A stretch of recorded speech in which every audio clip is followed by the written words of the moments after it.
महोदय, आता संजय गायकवाड साहेबांनी बरेच चांगले मुद्दे मांडले आणि बोलत असताना त्यांनी मान्य केलं की आज शेतकऱ्याची परिस्थिती फार हलाखीची आहे.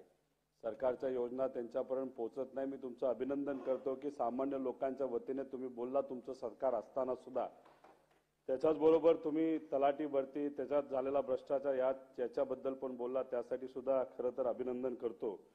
अध्यक्ष महोदय, मगाशी शेलार साहेब बोलत असताना ते म्हणाले की चोराच्या उलट्या बोंबा. खरं तर हे ते म्हणत असताना त्यांचं सगळं वक्तव्य आणि थोडासा अभ्यास केल्यानंतर मला असं वाटतं की चोराच्या मनात चांदणे बनायला काय हरकत नाही. कारण का मगाशी त्यांनी शिंदेताईंचं सरकार हे बोलले म्हणजे ते काँग्रेसवर बोलण्याचा प्रयत्न करत होते. खरं तर कदाचित त्यांचा दुर्दैवाने अभ्यास थोडासा कच्चा आहे. ते बोलत असताना गॅसच्या कनेक्शन बद्दल बोलले. आता गॅसचा काँग्रेसच्या काळामध्ये रेट 300 रुपये होता. आत्ताच्या शेलार साहेबांच्या सरकारमध्ये तो 1100 रुपयाला गेलेला आहे. त्यांनी सांगितलं की महिलांना त्यांनी गॅस कनेक्शन दिले, पण ते एकाच टर्मपर्यंत राहिले.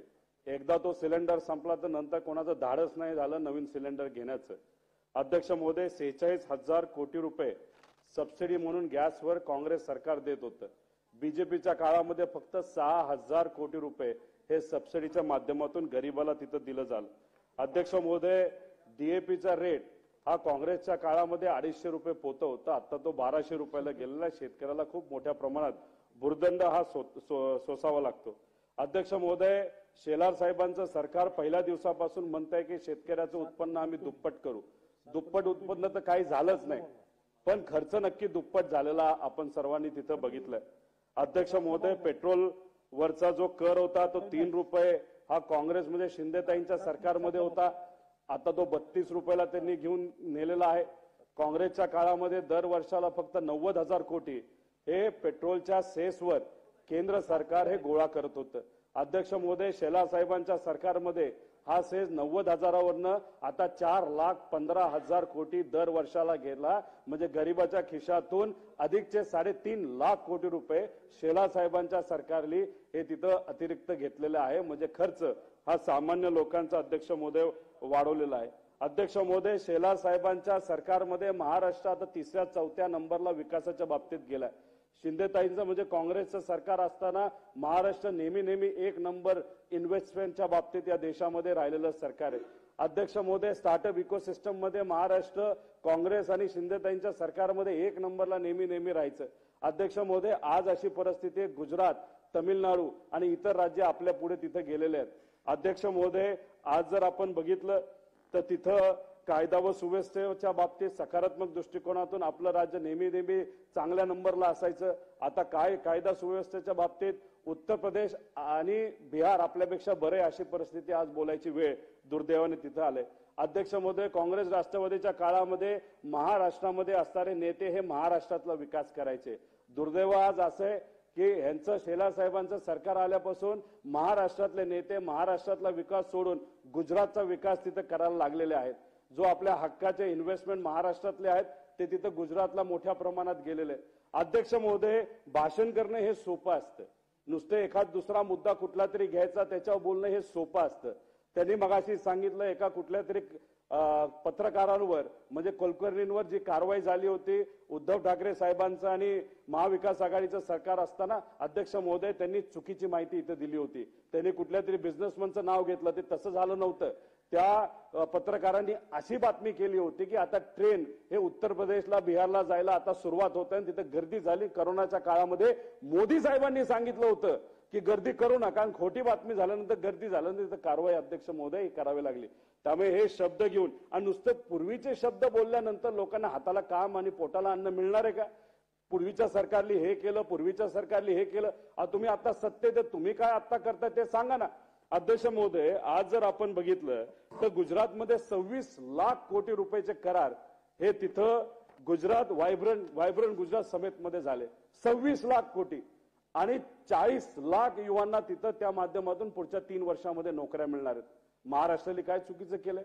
3 लाख कोटीचे करार तिथं झाले, ते सुद्धा डावोसमध्ये जाऊन केले, अतिरिक्त खर्च केला.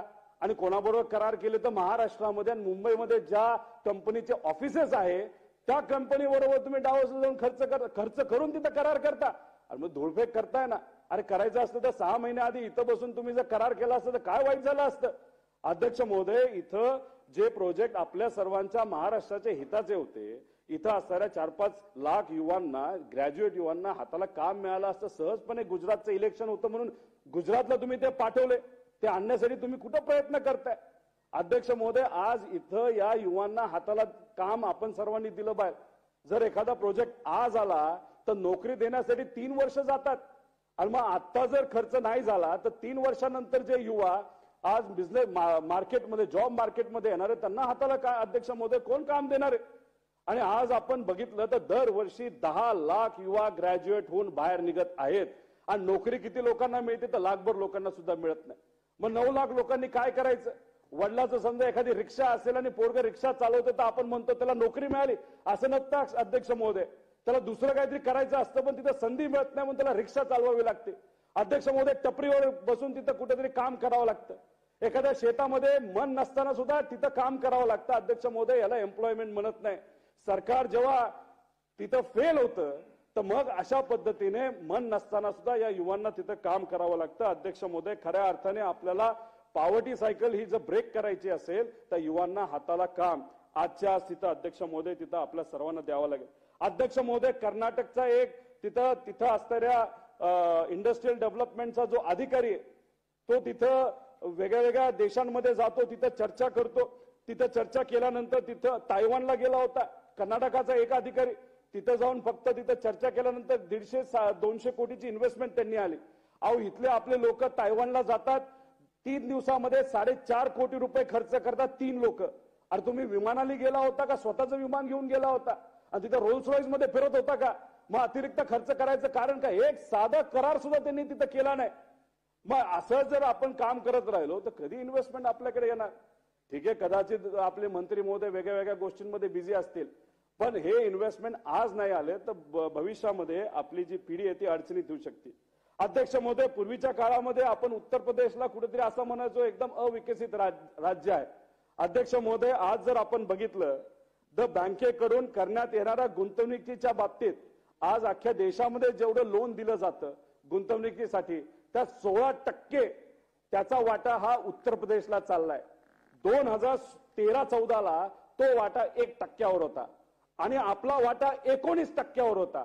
आज त्याच्यामध्येच आपल्या महाराष्ट्राचा वाटा हा 7% आलेला आहे. अध्यक्ष महोदय, जर इन्व्हेस्टमेंटच होणार नसेल तर या मुलांना आपण आजच सांगावं लागेल, बाबांनो ग्रॅज्युएट नका हो, इंजिनियर नका हो, MBA करू नका, आम्हाला तुम्हाला नोकरी देता येणार नाही, असं आजच आपण त्या युवांना तिथं अध्यक्ष महोदय तुला सांगू. स्टार्टअप इकोसिस्टमच्या मागे बाबतीत आपण 3ऱ्या-4थ्या नंबरला अध्यक्ष महोदय गेलेलो, तिथं सुद्धा गुजरात आता 1 नंबरला आहे. अध्यक्ष महोदय, ओडिशा सारखं छोटंसं राज्य तिथं GSW 2 लाख कोटी रुपयाची इन्व्हेस्टमेंट करते एक कंपनी, आणि मग आपलं राज्य का मागे पडतं अध्यक्ष महोदय. अहो, तिथं चिप मॅन्युफॅक्चरिंगसाठी एक विशिष्ट पॉलिसी केली गेली. ज्या नवीन कंपन्या चिप मॅन्युफॅक्चरिंगच्या देशामध्ये येतात त्या सगळ्या ओडिशाला चालल्यात. अहो, का आपण या बाबतीत एखादी पॉलिसी करत नाही, का याच्यासाठी आपण प्रयत्न करत नाही. अध्यक्ष महोदय, याच्यावर काम नाही केलं तर अतिशय बिकट परिस्थिती येत्या काळामध्ये तिथं होणार आहे. अध्यक्ष महोदय, ज्या इंडस्ट्री आपल्या राज्यातून दुसऱ्या राज्यात गेल्यात, आता साधं त्यांच्याबरोबर चर्चा तरी करायला पाहिजे की का महाराष्ट्राला तुम्ही सोडत आहात, का इथल्या तुम्ही कर्मचाऱ्यांना सोडत आहात, का इथल्या कामगारांना तुम्ही सोडत आहात. लाईटचं बिल जास्त येतंय का, लाईटचे रेट आम्ही कमी करायचे का, टॅक्स कन्सेशन तुम्हाला देऊ का, तुम्ही एक्सपॅन्शन अजून करता येईल का. अशा प्रकारच्या चर्चा कुठेही तिथं होत नाही. ज्या स्मॉल स्केल इंडस्ट्रीज आहेत त्याच्याबद्दल तर कुणी बोलेनाच. मंत्री महोदयांना वेळ नाही, अधिकाऱ्यांना वेळ नाही. मोठ्या इंटरनॅशनल ट्रिप करायला बरं यांना जमतं, पण या स्मॉल स्केल इंडस्ट्री असतील, मीडियम स्केल इंडस्ट्री असतील, नाही तर ज्या इंडस्ट्री ऑलरेडी आपल्या महाराष्ट्रामध्ये त्यांच्यामध्ये एक साधी बैठक सुद्धा या लोकांचे अध्यक्ष महोदय होत नाही.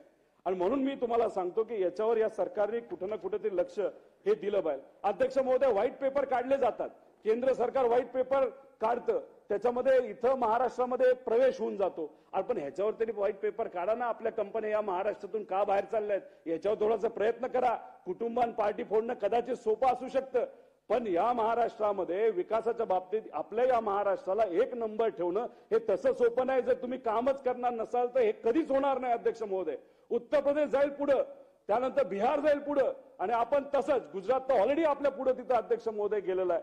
त्यामुळे इथं लक्ष देण्याची अध्यक्ष महोदय कुठेतरी गरज आहे. अध्यक्ष महोदय, माझ्या MIDCचा प्रश्न अनेक वेळा मी या विधिमंडळामध्ये मांडला. आश्वासन माझ्या मंत्र्यांनी तिथं दिलं होतं. तिथं अध्यक्षांनी बैठक सुद्धा लावली होती. अध्यक्षांनी बैठक लावली, मी तिथं 4 तास बसलो, तिथं मंत्री आले सुद्धा नाहीत. इथं शब्द देऊन सुद्धा शब्द पाळत नाही. आणि विधान परिषदेतला एखादा आमदार जर तिथं बैठक लावतो, ते बैठकीला तिथं असं लोकांनी निवडून दिलेल्या आमदारांना तुम्ही बोलत नाही. माझा इगो हत होत नाही, मला त्या बाबतीत काय वाईट वाटत नाही. पण नुसत्या बैठकीवर बैठकी म्हणजे नुसत्या खुर्च्या गरम करायच्यात का तुम्हाला? माझ्या मतदारसंघातल्या लोकांना खऱ्या अर्थाने तिथं विकास व्हावा अशी त्यांची इच्छा आहे.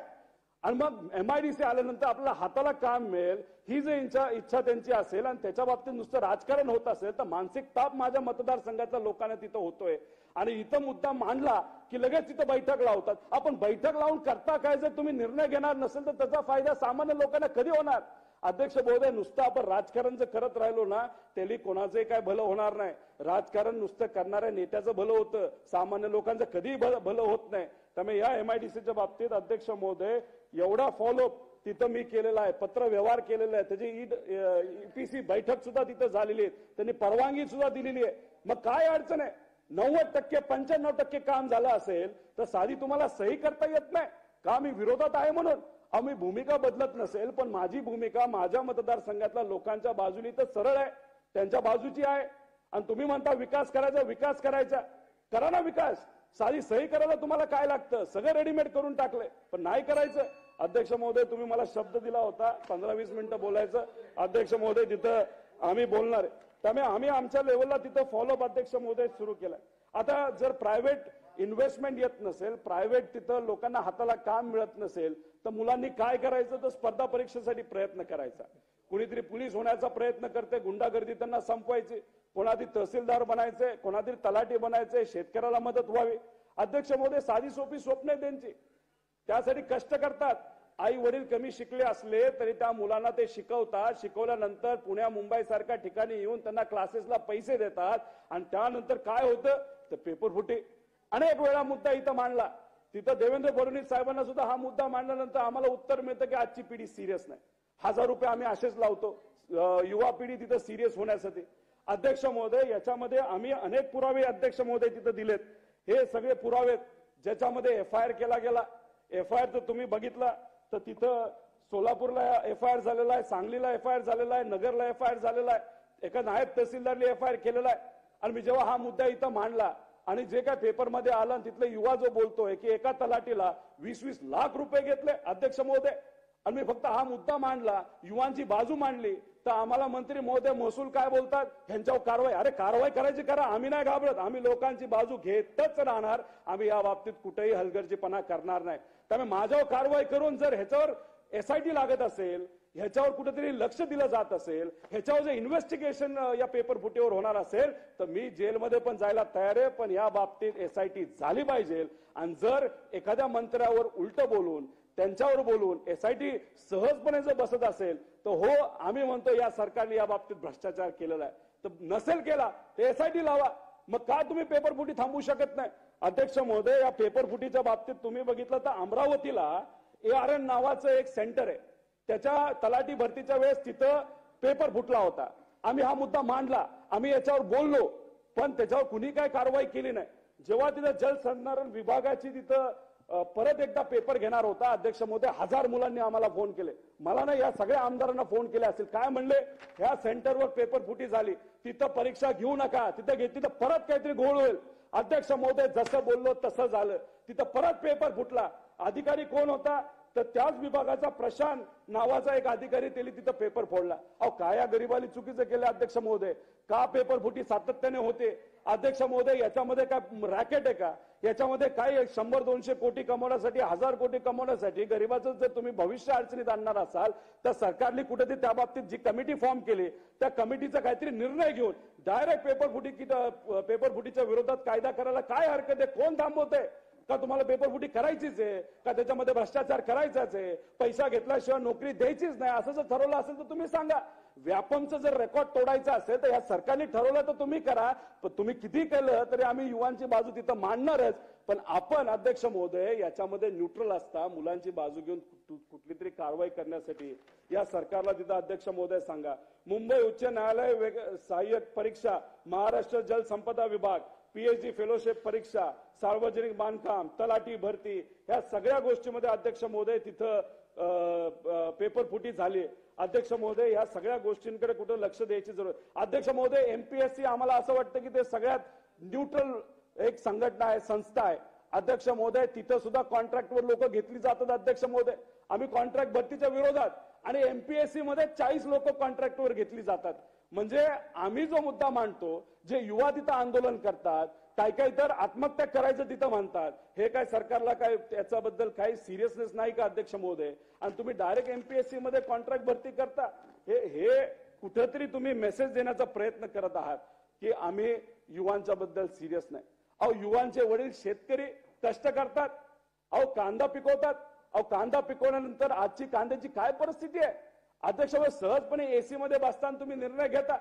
अहो अध्यक्ष महोदय आज देशामध्ये 13 लाख हेक्टरवर 230 लाख क्विंटल कांद्याचं उत्पादन होतं, आणि आपल्या या देशामध्ये 195 क्विंटल कांदा, लाख क्विंटल कांदा तिथं लागतो.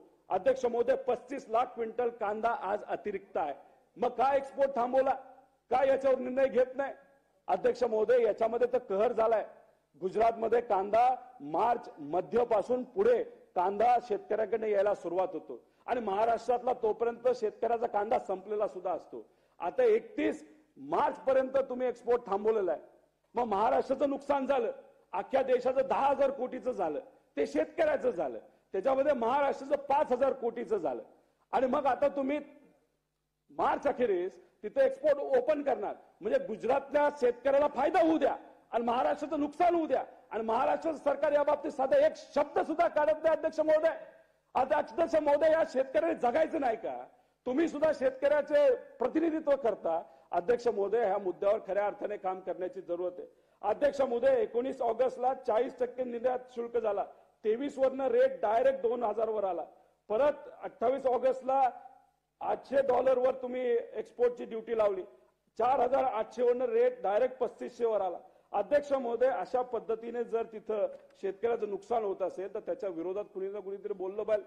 अध्यक्ष महोदय याच्यामध्ये कापसाच्या बाबतीत एकरी खर्च 40,000, आजच्या दराने उत्पादन किती येतं तर 35,000. 5,000 वर्षाला जर शेतकरी कमवत असेल त्याच्यात अध्यक्ष महोदय कसं काय होणार?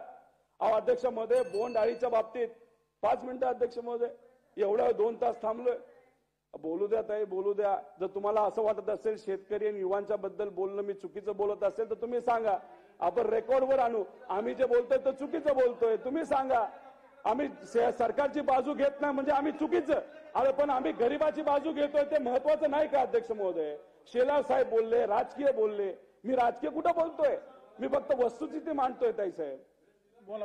अध्यक्ष महोदय बोंड अळीच्या बाबतीत मोठ्या प्रमाणात बोंड अळी आपल्या या राज्यात आणि देशामध्ये अध्यक्ष महोदय आलेली आहे. बोंड अळीमध्ये 30% नुकसान होतं. अध्यक्ष महोदय आज आपण बघितलं तर ब्राझील, अमेरिका हे देश BG 7 वर पोहोचलेले आहेत आणि आपण 2 का 3 वर आहोत. अध्यक्ष महोदय याच्यावर जर लक्ष नाही दिलं तर बोंड अळी संपून टाकेलो. ती राज्याला संपवत नाही, ती शेतकऱ्याला संपवते अध्यक्ष महोदय. आणि कपाशीचा रेट आज किती आहे? तो 10 वर्षापूर्वी होता तोच आज आहे. पेट्रोलचा रेट तेवढा राहिलाय का? फर्टिलायझरचा रेट तेवढा राहिलाय का? डिझेलचा रेट तेवढा राहिलाय का? अध्यक्ष महोदय सगळ्याचे रेट वाढले पण कपाशीचा रेट वाढू शकला नाही. अध्यक्ष महोदय सोयाबीनच्या बाबतीत 18-19 मध्ये 1 एकर लागवड केली तर उत्पादन 8 क्विंटल होत होतं. 23-24 मध्ये 1 एकरावर 6 क्विंटल होतं. खर्च 18,000 होता. आज तो खर्च 24,000 ला अध्यक्ष महोदय गेलाय. त्यावेळेस भाव 7,000 होता आणि इथं डबल भाव करायचं या सरकारने तिथं सांगितलं आणि आज रेट किती तर 42 अध्यक्ष महोदय रेट आहे. उत्पन्न 56,000 त्या काळामध्ये होतं. नफा 38,000 होता. आज उत्पन्न 25,000 आहे. नफा 1,200 रुपये अध्यक्ष महोदय. मग याच्यावर आपण बोलणार नाही का? तसा शेतकरी आत्महत्याचा विषय अध्यक्ष महोदय, एकनाथ शिंदे साहेब बोलले होते मी आल्यानंतर एक सुद्धा आत्महत्या होणार नाही. बऱ्याच गोष्टी आपल्या हातामध्ये नसतात. एक आत्महत्या झालीचा अध्यक्ष महोदय दुर्दैव आहे पण आकडे हे वाढतच चाललेत अध्यक्ष महोदय. आपण कर्नाटकात बघितलं 2021 ला 917 होते, 22 ला 968 झालं, नोव्हेंबर 23 ला 450 झालं, पण महाराष्ट्रामध्ये हा आकडा अध्यक्ष महोदय वाढतच चाललाय. 14 आणि 19च्या 5 वर्षामध्ये 5,000 आत्महत्या शेतकऱ्यांनी केल्या आणि 19-22 मध्ये 2.5 वर्षामध्ये 1600 आत्महत्या झाल्या. अध्यक्ष महोदय, मी म्हणतो एक आत्महत्या तरी झाले, पण ह्याच्यावर काम करा. मराठवाड्यामध्ये 2.5 लाख शेतकरी आत्महत्या करण्याचा विचार करत आहे असा रिपोर्ट आलाय, पण रिपोर्ट बद्दल कुणी चर्चा नाही केली. अध्यक्ष महोदय, आमचं मत एवढंच आहे, चर्चा करा, काहीतरी मार्ग करा, शेतकऱ्याला कुठेतरी मदत करा. अध्यक्ष महोदय, आपण विम्याच्या बाबतीत बोललो, मदत पोहोचली का शेतकऱ्याला? नाही. अहो, आम्ही म्हणत नव्हतो 1 रुपयाला द्या, आम्ही म्हणतो 100 रुपये लावा, 200 रुपये लावा, पण अडचणीच्या काळामध्ये विम्याचा पैसा येणं महत्वाचं आहे. आज तिथं कंपनी आणि सरकार भांडते, पण शेतकऱ्याला काय करायचं? व्याजावर 5% महिन्याला त्यांना पैसे घ्यावे लागतात. अध्यक्ष महोदय, वेळेवर पैसा मिळणं फार महत्वाचं आहे. गेल्या वर्षी सातत्याने जो पाऊस आला त्याच्यामध्ये शेतकऱ्याचं नुकसान झालं, त्याचे पैसे तिथं अध्यक्ष महोदय आले नाहीत. तर मग या शेतकऱ्याच्या बाजूने आज खऱ्या अर्थाने बोलण्याची जरूरत आहे. कायदा सुव्यवस्था हे सगळे विषय अध्यक्ष महोदय महत्वाचे आहेत, याच्या खोलामध्ये मी जाणार नाही. आज जर आपण बघितलं, मला फक्त जाता जाता एवढंच सांगायचं की मुख्यमंत्री असतील, उपमुख्यमंत्री असतील, मंत्री असतील, त्यांनी एक गोष्टीची जबाबदारी घ्यावी. कोण तुमच्यापाशी येतं याचा अंदाज तरी घ्या. गुंड लोक येतात, तुमच्याबरोबर फोटो काढतात, मंत्रालय येऊस तर रील काढतात. समजूया, असं समजूया मंत्र्यांना माहित नाही, पण अध्यक्ष महोदय, तो फोटो बाहेर गेल्यानंतर बाहेर एक संदेश जातो, हे सरकार गुंडाचं ऐकते, गुंडाला कुणी हात लावणार नाही. अध्यक्ष महोदय, एक पुण्याचा कुठला तरी गुंड त्याने कितीतरी मर्डर केलेत. सीपीली जेव्हा बोलवलं, सीपीकडे जाताना भला मोठा ताफा येऊन गेला, रील बनवला, परेड केली आणि दुसऱ्या दिवशी रील पब्लिक केली. मग लोकांनी काय समजायचं की गुंडाबरोबर पोलीस आहेत, मंत्री आहेत? मग असं जर लोकांना हे परसेप्शन गेलं, मग आम्ही असं समजायचं का लोकसभेमध्ये गुंडाचा वापर केला जाईल, विधानसभेमध्ये गुंडाचा वापर केला जाईल, पैशाचा वापर केला जाईल? अध्यक्ष महोदय, हा सिग्नल अतिशय वाईट सिग्नल आहे आणि आपल्या या महाराष्ट्रासाठी तर अतिशय वाईट सिग्नल आहे. त्यामुळे या बाबतीत मंत्री महोदयांनी सुद्धा काळजी घ्यावी आणि हे जे गुंड मोकाट फिरतायत त्यांना एकदा जेलमध्ये टाकावं आणि त्या बाबतीत कारवाई घेतली तर मी होम मिनिस्टर साहेबांना तिथं मानेल. साहेब, या सगळ्या गोष्टींमध्ये हे सरकार लक्ष देईल अशी अपेक्षा आम्ही सर्वजण करतो. आणि जाता जाता फक्त एवढंच म्हणतो की एसआयटी तुम्ही एका सामाजिक कार्यकर्त्यांवर तिथं जर करत असाल तर एकदा पेपर फुटीच्या बाबतीत करा. जे प्रोजेक्ट बाहेर गेले त्याच्या बाबतीत गेला. एखादा आमदार गोळीबार करतो, गोळीबार केल्यानंतर मुख्यमंत्री साहेबांच्या विरोधात अतिशय खालच्या पातळीवर जाऊन काही गोष्टी तो बोलतो, त्याची एसआयटी तुम्ही लावा. आणि ज्या ज्या एसआयटी याच्या आधी लागल्यात त्या एसआयटीचं काय झालं याचा तरी अभ्यास करा. का इथं मांडायचा मुद्दा एसआयटी बनवायची, सगळं विसरून जायचं? अध्यक्ष महोदय, जो लाठीचार्ज झाला त्याच्या एसआयटी बद्दल काय झालं? महाराष्ट्र भूषण पुरस्कार देण्यात आला, तिथं 14 लोक दुर्दैवाने मृत्युमुखी पडले, त्या एसआयटीचा अध्यक्ष महोदय काय झालं? तर मग एसआयटी फॉर्म करायची असेल तर पूर्णत्वात न्या.